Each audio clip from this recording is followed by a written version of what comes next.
Hey, welcome to Transaction Review and Calculator Practice. Here we are at February 7th. This year's already flying by.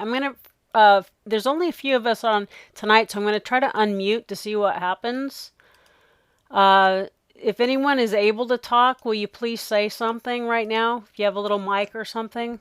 So basically, as always, please use the chat box for communicating with me, asking questions, making comments, things like that. Welcome to Susan. Great to have you on. Hope you're doing well. Raphael, tonight we're going to go over the deal you and I were talking about with that house that you wanted to buy. I thought it was a great case study, so thank you for that. And maybe this will sort of elucidate the numbers a little bit. And anyway, and Ken, thanks again for that really nice testimonial that you left on the audio voice. I really appreciate that. So anyhow, let's just get right into it since these are quick and dirty little, not dirty, quick and fun little evenings together once a month. Okay, so one of our members, Raphael, came to me and he says, "I want to buy this property. And here's the deal." Let me see if I can bring this up too. It's property in California. The asking price is $499. I didn't remember exactly, but I want to say the days on market was like 240 plus months. So hanging around a long time. As far as I know, the owners owned it free and clear, an older couple, and I think they're getting more and more motivated to sell because of health issues. I believe maybe the wife can no longer navigate the stairs. And if I'm wrong on any of these major important points, Raphael, feel free to correct me. It's listed with an agent. And he's open to owner financing, lease option, whatever it would be. But here's the kicker. He wants to walk away with $300,000 at closing. Yeah, maybe he'll carry the last $200,000, but he wants $300,000. Now, that's just kind of tough. If he wants to get his price, he's going to have to leave more of his equity at work. Obviously, I don't think it's worth $499, or else it would have been sold by now.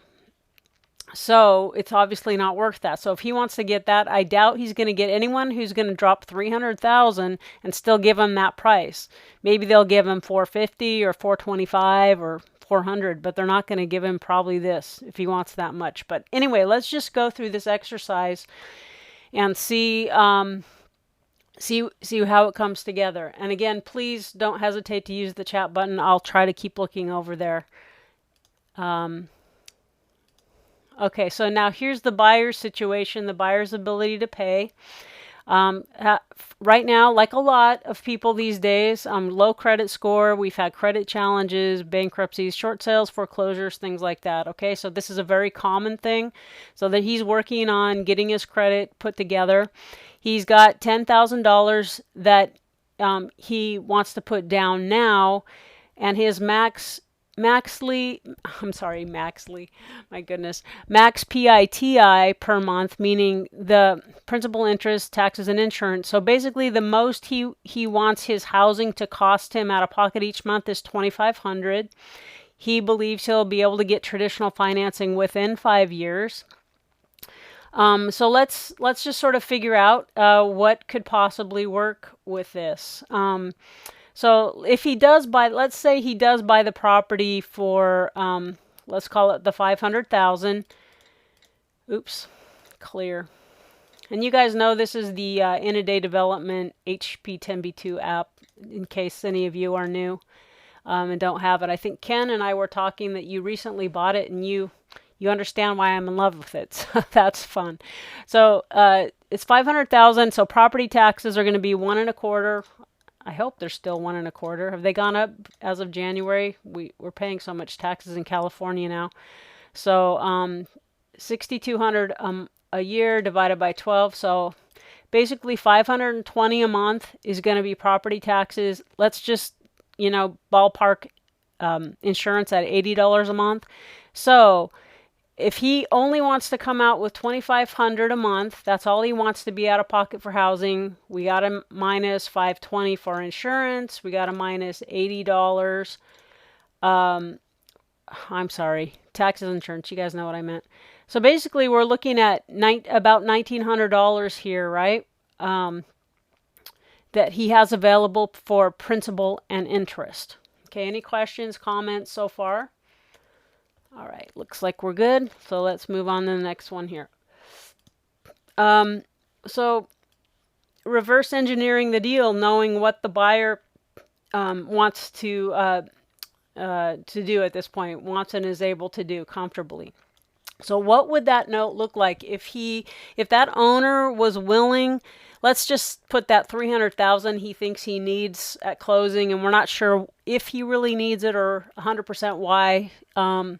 That would be interesting to get deeper into that if we could with the person to see if there's some other creative way to get him what he thinks he needs that money for. But anyhow, what if he was willing to take $10,000 down and carry the whole balance? Okay, so what would that look like? We know that, so I'm going to clear all.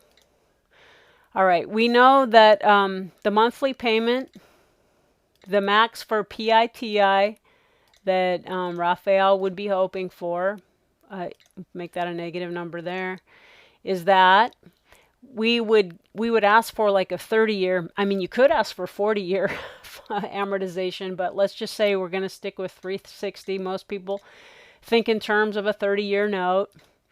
There's going to be a $10,000 down payment. Now, just saying 10,000 divided by 500,000 is just basically, this is a 2% down payment. So traditionally speaking, this would be a very, very low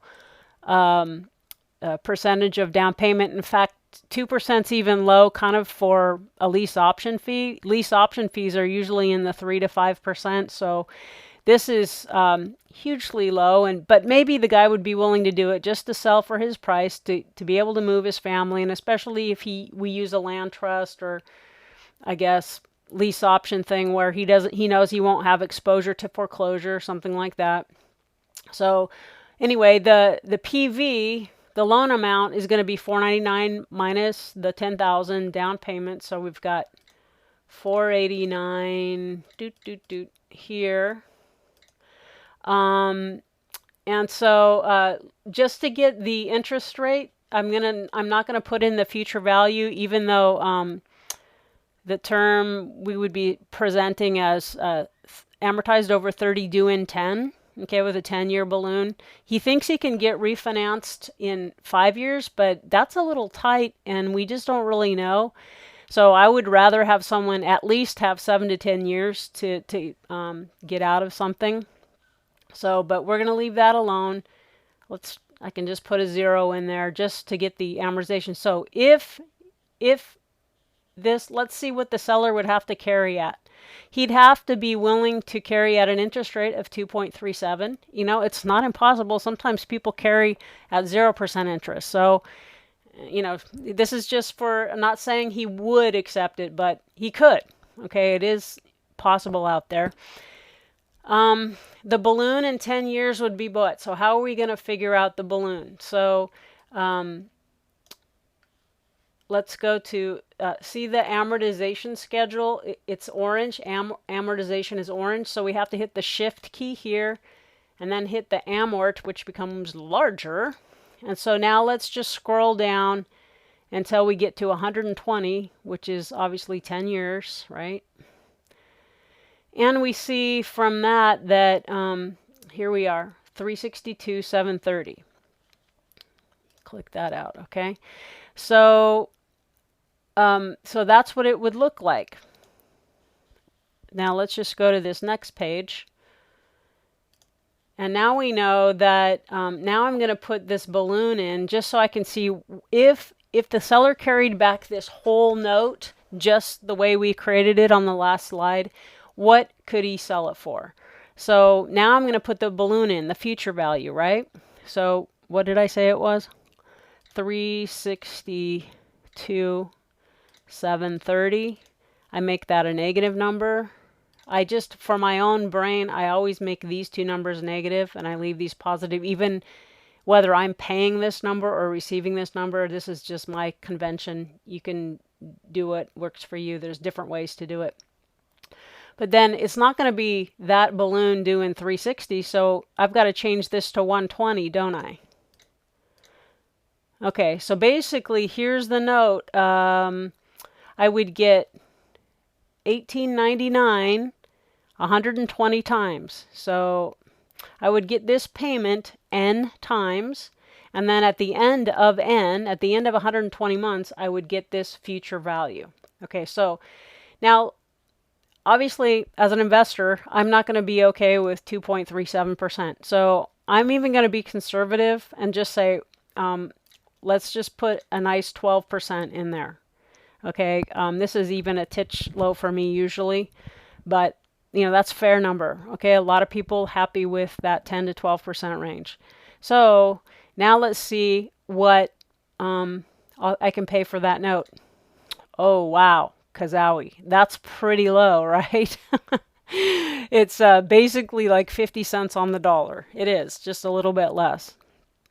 And the main point and the reason for that is the long amortization, the low interest rate, and it takes 10 years to get the bulk of your money back over here. So the time value money is eroding this quite badly.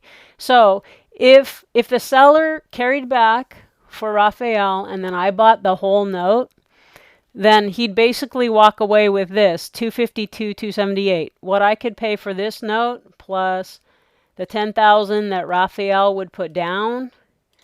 Okay, for his property that he thinks is worth $500,000, he'd only get, $250,000, and that doesn't even count closing costs and his realtor. We have to work that into the deal. Okay, so you can see that the seller would be much better off to drop, even if he dropped his property from 500 to 400, he'd still do way better than this. So we can see that's not economically viable.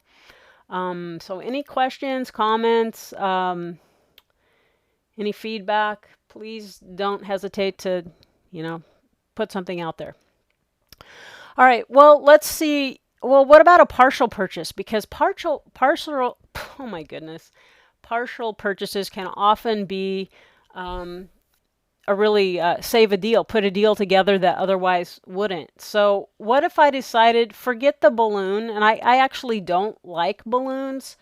I mean, a 10-year balloon's decent, 7 to 10-year balloon's decent, but any shorter than that, I do not care for buying a balloon payment on an owner-occupant because HUD doesn't like it. You could be setting that seller or that owner up for failure. All the regulations are designed to protect owner-occupants in their primary residence and things like that. So I shy away from that anyway. So let's just say, I'm going to put a 0 in future value. I'm not going to buy the balloon. I'm going to only buy the payment stream. I'm only going to buy these 120 payments of $18.99 each. And I'm still going to leave my 12% yield in there. So what would I pay for that? So we have all these 4 that we know. So let me just click PV. So I would pay $132,373 for just the payment stream. Okay, so that's a lot better, right? So $132,373 from the sale, the partial sale of the note, plus the seller's going to get $10,000 as the down payment. So he would get $142,373 at closing. This still is not the $300,000 that he wants, but if he could be talked in to leaving more of his equity on the table, then look, we can say, look, Mr. Seller, you're going to get $142,000 at closing. When the balloon pays off, you're going to get $362,000. So the total that you get, Mr. Seller, is even more than you're asking. You're going to get $505,103. So we're going to get, $142,373 plus the balance when the balloon pays off in 10 years from now.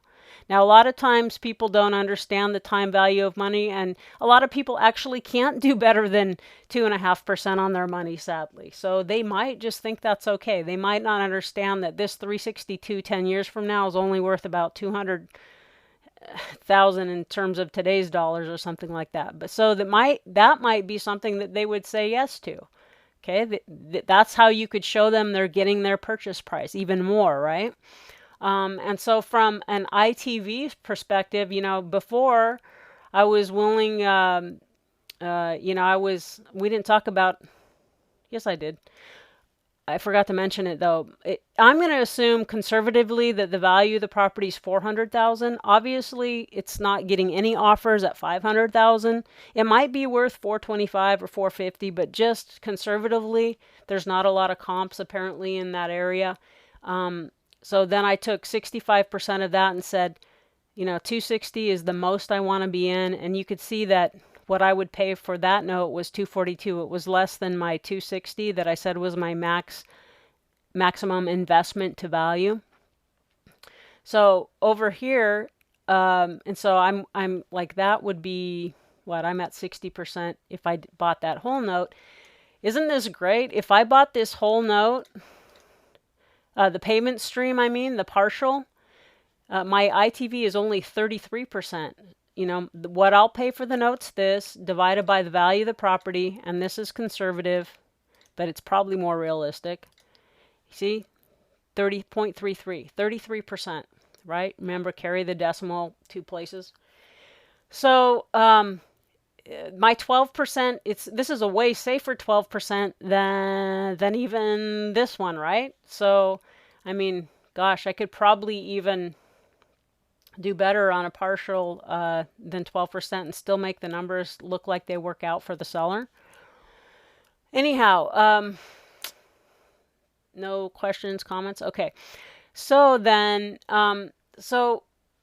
we can see that we still haven't been able to even get close to getting the seller his 300,000, but we can see different options if he's willing to leave more of his equity in the property working for him. Okay. So let's just think of another option. What if we did a sale leaseback, or if I came in and at my company perchance bought the property and then I was willing to lease it to Raphael. And if I bought it, I would actually get, okay, what will I buy it for? I would buy, if the value of the property is 400,000, my max purchase price is still going to be the same as if I was buying the whole note, 65%. So my max purchase price here is 260,000, and I would get, I would just go to one of my investors and get 100% loan. So I wouldn't have to come. I would buy this without any money out of my own pocket. You start building up people who trust you that way, and that's kind of nice. So anyway, I would buy the property. Let's just pretend I could buy it for 260. I would, instead of a down payment from Raphael, I would say, you're just going to pay me an option fee because I'm going to buy the property. Then I'm going to give you a lease with option, and you're going to pay me $15,600. We know he didn't want to put down more than 10, but he's not going to have to actually come out with it out of his pocket. It'll come out of proceeds. Okay, it'll come out of this loan that I get to purchase the property. So he'll pay me that.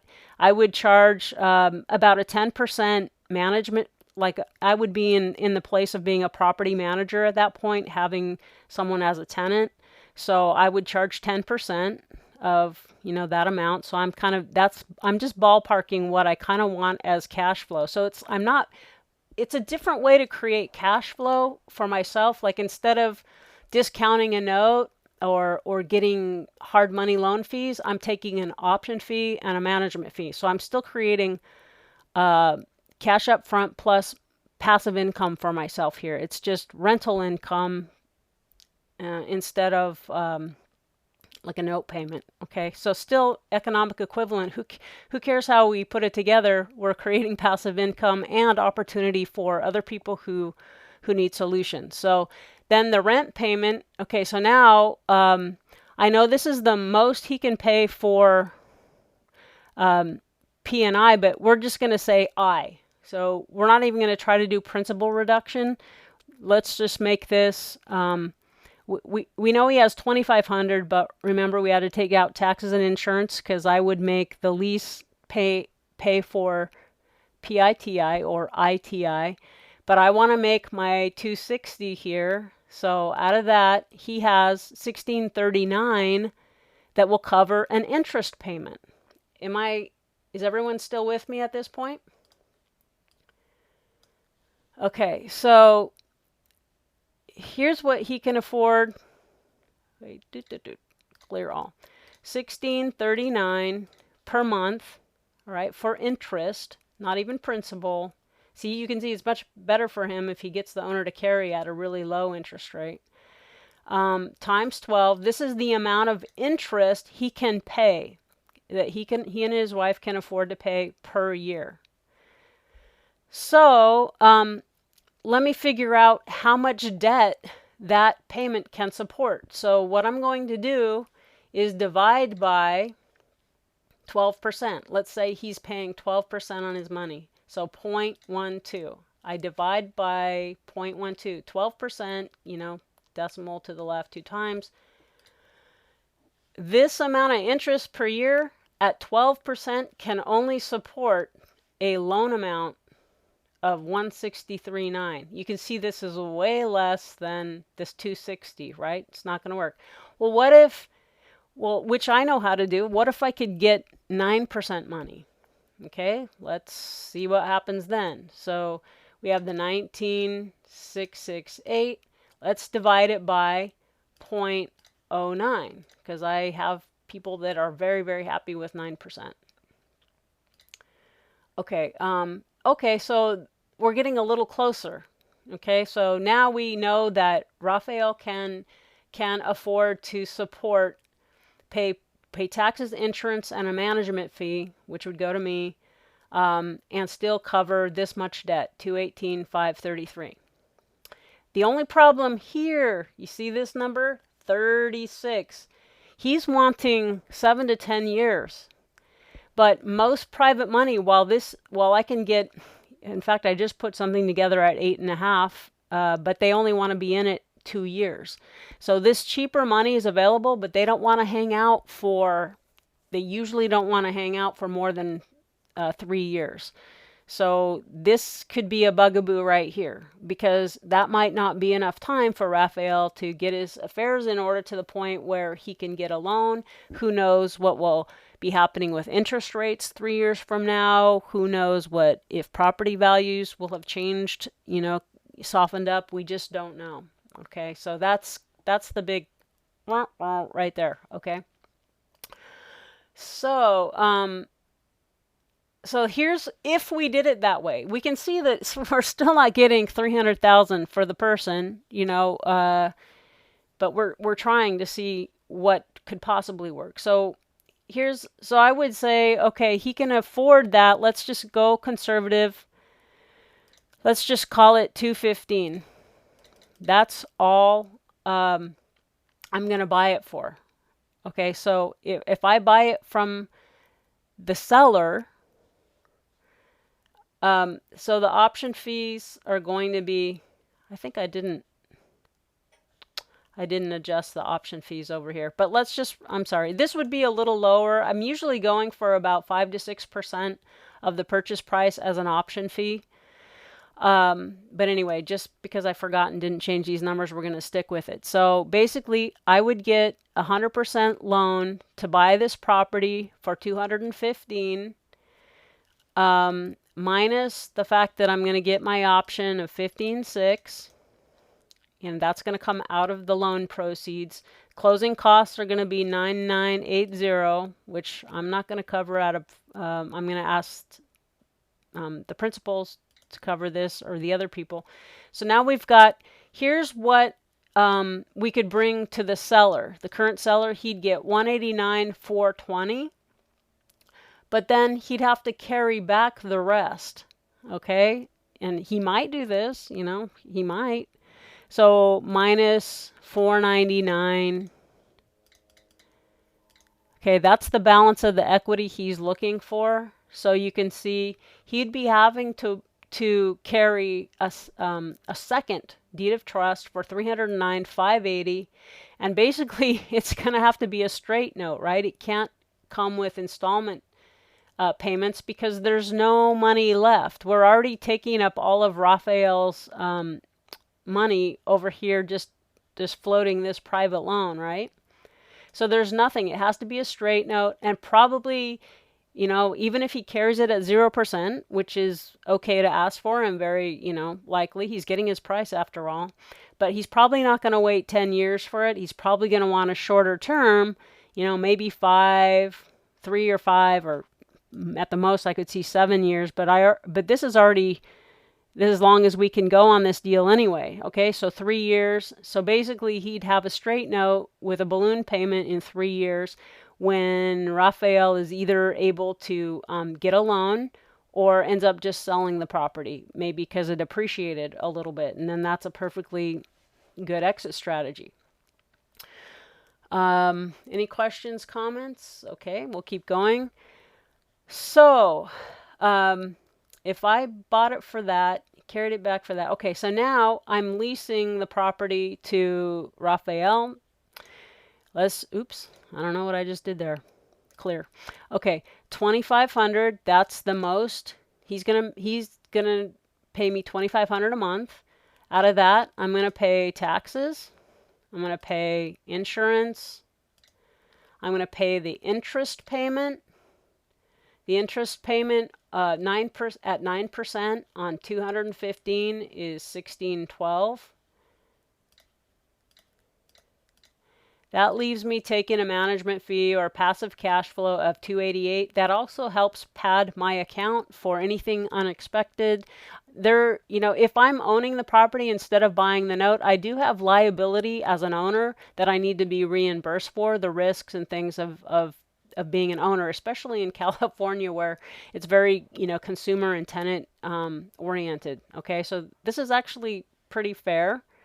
And just to remind you how I got this $1,612, in case you're new to this thing, I would say $215,000. That's the loan amount, and it's interest only, so I don't even need these top 5 buttons. Times 0.09, 9% interest. That's the interest per year. So to get a monthly, I have to divide by 12. And that's where I get my $1,612. Okay? And we are at 6 o'clock. So let's wrap up. So we can see that I really didn't solve the seller's needs. He can get his price if he wants, but he's not going to get the cash that he wants at closing. And even if I could bring enough cash to the table, the buyer can't float that much private money. It's too expensive. Plus, there's no amortization. Plus, there's all this risk. He'd put his money and his heart into this thing, move his family in, and then, in 3 years, if he hasn't been able to pull it together, there's a high risk of it falling apart and him not getting what he wanted. So what I think the opportunity here is, and if any of you have other ideas, other options of how you would play this deal, how about if they're really that motivated and sick of hanging out on the market, and that he just really needs 300 cash, why don't you offer him 350 cash, and no matter that you don't have it, find someone who does. So then what you could do is wholesale the contract for a fee for 5 or 10,000. Just say, hey, I'll assign you this contract and you can pick up this property for 355 or 360, and the end buyer can either hold it for cash flow or flip it. The other thing would be a joint venture, because I know Raphael can put rehab crews together. So if he put in the sweat equity, he found the deal, he puts in the sweat equity, so he brings in a financial partner and they do a 50-50 split of the profits.